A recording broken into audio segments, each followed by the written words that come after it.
దానికంతా వ్యతిరేకము అనుకూలం ఏముంటుందండి? మీరు ఏదైనా మంచి చేస్తే ఎవరైనా హర్షిస్తారు. పాయింట్ ఏమిటంటే మీరు 2018లో రాయలసీమ మీటింగ్ జరిపి రాయలసీమ డిక్లరేషన్ ఇచ్చారు మీ పార్టీ తరఫున.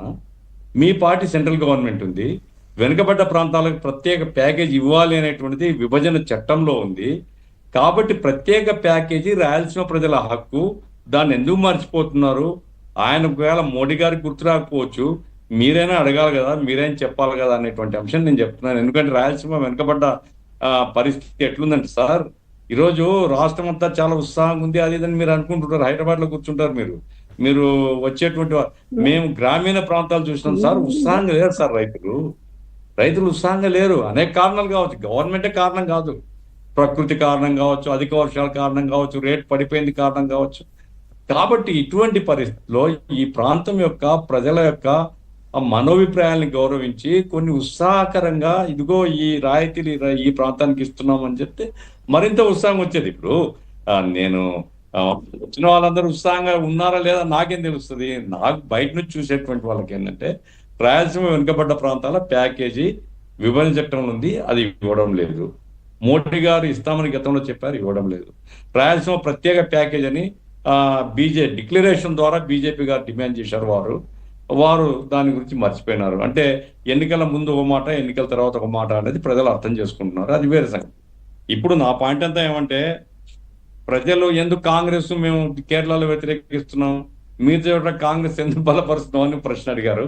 ఒకటేమ్మా వినీష్ రెడ్డి గారు, భారతీయ జనతా పార్టీ యొక్క విధానాలు భారత ప్రజల్ని ఐక్యం చేసేటట్టుగా లేవు, భారత ప్రజల్ని విభజించేట్లుగా ఉన్నాయి. కాబట్టి మేము లౌకికవాదాన్ని నమ్ముతున్నాం. మీ దృష్టి తప్పు కావచ్చు, అది లౌకికవాదాన్ని నమ్ముతున్నాం, భారతీయ రాజ్యాంగాన్ని నమ్ముతున్నాం, ప్రజల మధ్య ఐక్యత నమ్ముతున్నాము. ఆ రీత్యా బీజేపీని ఎటువంటి పరిస్థితిలో రానివ్వకూడదు లేదా ఓడించాలా అనేది మా పార్టీ లైన్. అది మీకు ఇబ్బందిగా ఉండొచ్చు, కానీ మా పార్టీ లైన్ అది. ఓకే, కాబట్టి ఆ చర్చలు ఇంకా అనవసరం. మేమైతే బీజేపీకి అనుకూలం కాదు. ఎక్కడ ఏ వ్యూహాన్ని అవలంబించినా బీజేపీ రాకుండా అడ్డుకోవడమే లక్ష్యంగా వ్యూహాలు ఉంటాయి, పొత్తులైనా ఏదైనా అట్లా ఉంటాయి అనేది మీరు చెప్పదలుచుకునేది. టార్గెట్ బీజేపీ, అంతే సింపుల్. రైట్. ఇక మనం ఇవాళ జరిగిన సూపర్ జిఎస్టీ సూపర్ సక్సెస్ అనే దాని మీద ఇందాక మీరు చెప్తుంటే నేను ఆపాను. జిఎస్టీ వల్ల ఒక ఆంధ్రప్రదేశ్ ప్రజలకే 8,000 కోట్ల రూపాయల ఆదా అయింది, పొదుపు అయింది అనేది వారు చెప్పిన మాట, అంతే కదా? దాన్నే కదా మీరు చెప్పాలనుకున్నారు? నేను చెప్తాను దానికి. ఇప్పుడు ఏమంటున్నారంటే చంద్రబాబు నాయుడు గారు మాట్లాడుతూ ప్రతి కుటుంబానికి 15,000 రూపాయలు సంవత్సరానికి మిగులుతుంది అన్నారు. నేను చెప్పేది ఏమంటే, మీరు ఒక ముఖ్యమంత్రి స్థాయిలో ఆ రకంగా మాట్లాడడం అనేది అది బాధ్యతగా ఉండదు. ఎందుకంటే మీరు 8,000 కోట్లు పయ్యావుల కేశవ్ గారు చెప్పారు, ఆర్థిక మంత్రి గారు చెప్పారు మా రాష్ట్రానికి ఆదాయం తగ్గుతుందని. చాలా రాష్ట్రాలు ఆర్థిక మంత్రులందరూ ఏంటంటే ఈ జిఎస్టీ రిఫార్మ్స్ వల్ల మా ఆదాయం తగ్గుతుంది, మమ్మల్ని ఏదైనా భర్తీ చేయండి అని అడిగారు సెంటర్ను. ఆ పద్ధతిలో మొదట ఆర్థిక మంత్రి గారు అదే చెప్పారు. చంద్రబాబు నాయుడు గారు కాదు జిఎస్టీ తగ్గడం వల్ల ద్రవ్య వినియోగం పెరుగుతుంది, వస్తువులు ఎక్కువ ఉత్పత్తి అయితే 2 లక్షల కోట్ల రూపాయల వ్యాపారం పెరుగుతుంది అని ఆయన చెప్తున్నారు. 8,000 కోట్ల రూపాయలకు వచ్చినప్పుడు వెంకటకృష్ణ గారు సింపుల్ లాజిక్ ఏంటంటే 8,000 డివైడెడ్ బై 23 లక్షలు 22 లక్షల కుటుంబాలు ఉన్నాయి. లెక్కేయండి.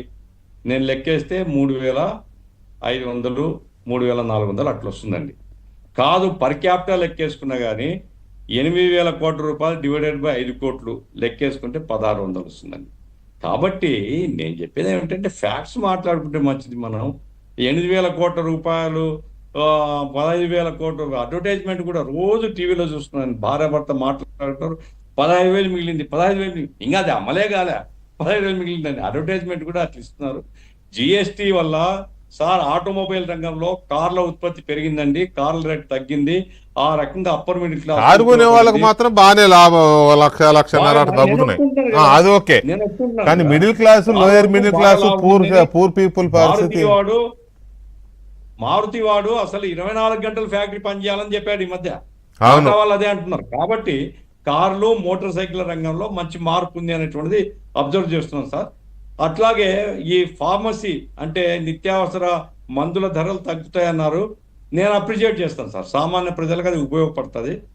అట్లాగే మిగతా దాంట్లో పెద్ద మార్పు లేదు సార్. నిత్య జీవితం నాకు ఒక రిటైర్డ్ ఐపీఎస్ ఆఫీసర్తో మలేవాళ్ళు సార్ గఫూర్ గారు, అదే నేనేదో ఒక ఇన్సూరెన్స్ ఏదో కడితే ₹1,00,000 దానికి మెయిల్ వచ్చింది, మీరు ఇన్సూరెన్స్ కట్టారు జిఎస్టీ మాఫీ కదా, మీకు ₹125 వెనక్కిస్తున్నాం అని చెప్పి వచ్చింది.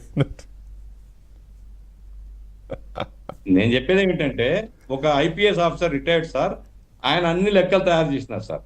ఆయన చెప్పింది ఏమంటే పెద్ద చేంజ్ రాని, దీన్ని ఎందుకు ఇంత భూతత్వంలో పెడుతున్నా నాకు అర్థం కావడం సార్. సింపుల్ సార్, ఇవన్నీ ఎందుకు మీరు ఏదో చెప్పాలనుకుని మీరు చాలా తాపత్రయపడుతున్నారు కానీ సింపుల్. అసలు జిఎస్టీ ఎప్పుడు పెట్టారు? ఎప్పుడో అది ఎవరు పెట్టారు? చాలా హోంవర్క్ నచ్చింది కాదండి, ఎప్పుడు పెట్టారు? ఎవరు పెట్టారు? వీళ్ళు వచ్చినాకనే కదా పెట్టింది. 3 స్లాబులు పెట్టింది వీళ్ళే కదా. మరి ఇన్ని రోజులు చేసి ఒక స్లాబ్ తీసేసి అంటే మరి 10-11 సంవత్సరాలు జరిగింది అంటే దాని మీద క్లారిటీ ఇవ్వాల్సిన బాధ్యత అయితే డెఫినెట్ గా ఎన్డీఏ ప్రభుత్వాలకు కానీ ప్రధానమంత్రికి కానీ ఉంటుంది. ఆర్థికవేత్తలందరూ చెప్పింది ఏమంటే, ఈ స్టాగ్నేషన్ ఇట్లాగే ఉంటే జిఎస్డిపి పడిపోతుందని చెప్పారు.